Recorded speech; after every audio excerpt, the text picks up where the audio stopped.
परंतु जब नामकरण की बारी आती है तो गुरु वशिष्ठ जी के पास में जाते हैं। इधर नंद बाबा ने भी अपने बालकों का नामकरण किया तो गर्गाचार्य जी के मुखारविंद से किया, क्योंकि नाम का जीवन में बहुत बड़ा प्रभाव पड़ता है बंधुओं। यथा नामो तथा गुणः, जैसा नाम होता है वैसा गुण भी होता है, वैसा स्वभाव भी होता है। आजकल तो महाराज ऐसे ऐसे नाम लोग रख लेते हैं कि जिस नाम का कोई अर्थ ही ना हो। महाराज भाई, जो आपने बच्चे का नाम रखा है उसका कोई अर्थ भी तो होना चाहिए। कोई पूछे कि आपके बालक का नाम क्या है, आप कहें महाराज टिंकल, टिंकू, पिंकू, अब इसका कोई अर्थ होता है? इसलिए नाम बहुत सोच समझ के रखना चाहिए। छोटी बेटी जब घर में जन्म लेती है तो माता पिता उसका नाम रख देते हैं, गुड़िया गुड़िया गुड़िया गुड़िया, और गुड़िया गुड़िया कह के बुलाते भी, अच्छा भी लगता है बोलने में। परंतु गुड़िया जब थोड़ी बड़ी हो जाए, युवावस्था को प्राप्त हो जाए और उस बेटी का विवाह हो जाए महाराज, जब ससुराल चली जाए और ससुराल में भी उसे कोई गुड़िया गुड़िया कह के बुलाए तो कैसा लगेगा? कदाचित गुड़िया बुढ़िया हो जाए, वह बेटी की अवस्था थोड़ी और बढ़ जाए, वृद्धावस्था आ जाए, और उस समय कोई उससे कहे गुड़िया गुड़िया दादी, कैसा लगेगा? तो नाम हर अवस्था में अच्छा लगना चाहिए। एक व्यक्ति का नाम था ठन पाल महाराज, ठन पाल। पत्नी बड़ी परेशान, पड़ोसी लोग जितने भी थे बड़ी मजाक उड़ाते थे, देखो देखो देखो ठन पाल की बहू आ गई, देखो देखो ठन पाल की देवी जी आ गई। सब मित्र लोग, सब सखी सहेली, पास पड़ोसी लोग, रिश्तेदार लोग सब बड़ी मजाक करते थे। पत्नी बड़ी दुखी, बड़ी उदास। एक दिन अपने पति के पास में आई और कहने लगी, स्वामी आपका जो ये नाम है ये अच्छा नहीं लगता, लोग मुझे बड़ा मेरा हास्य परिहास करते हैं, मैं चाहती हूं कि आप अपना नाम कुछ बदल लें, दूसरा कोई नाम रख लें। प्रेम से बोलो श्री राम। ऐसे नहीं, जरा जोर से बोलो श्री राम।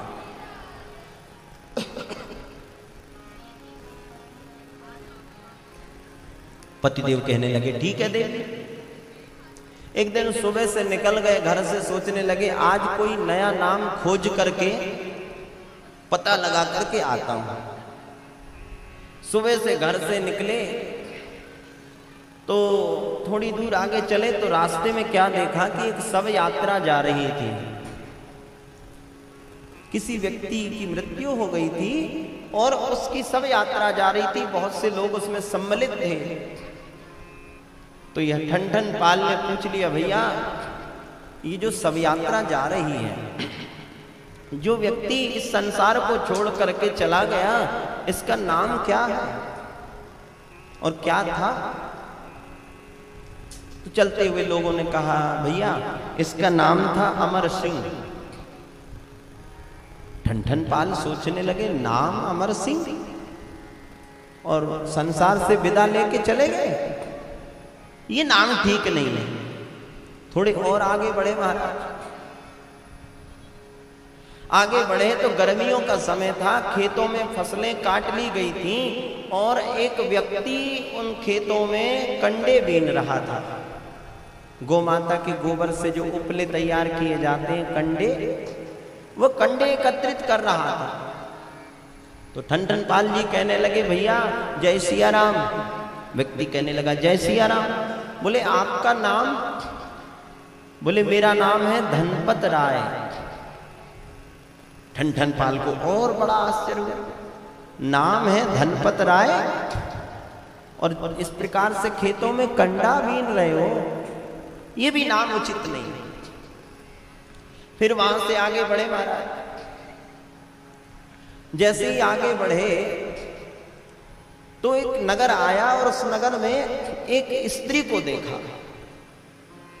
तो मन में सोचने लगे एक काम करते हैं, अब पुरुष का नाम नहीं, अब कोई स्त्री का ही नाम रख लेते हैं। तो वह स्त्री घर घर में भिक्षा मांग रही थी, भिक्षाम देही भिक्षाम देही। ठन ठन पाल जी उस देवी जी के पास में गए और कहने लगे देवी जी जय सिया राम। देवी जी कहने लगी जय सिया राम। बोले देवी जी आपका नाम आप बता सकती हैं? बोले हाँ। बोले आपका नाम क्या है? वह देवी जी कहने लगी मेरी नाम है लक्ष्मी। अब तो महान आश्चर्य हुआ, मन में सोचने लगे कि मेरा ही नाम अच्छा है।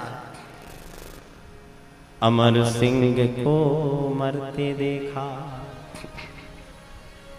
कंडा बीनत धनपत राय, और लक्ष्मी जी को भीख मांगते देखा, तो हम ही भले हैं ठन ठन पा।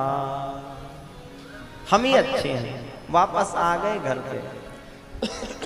तो कहने का यह अभिप्राय है बंधुओं, नाम हर अवस्था में अच्छा लगना चाहिए।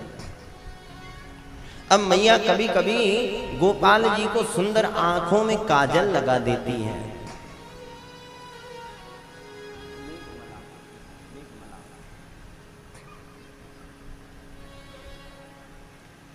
कभी सुंदर चुटिया गूंथ देती है और सुंदर सी पीतांबरी पहना देती है, पीली पीतांबरी पहना देती है और पैरों में सुंदर सी पायल पहना देती है।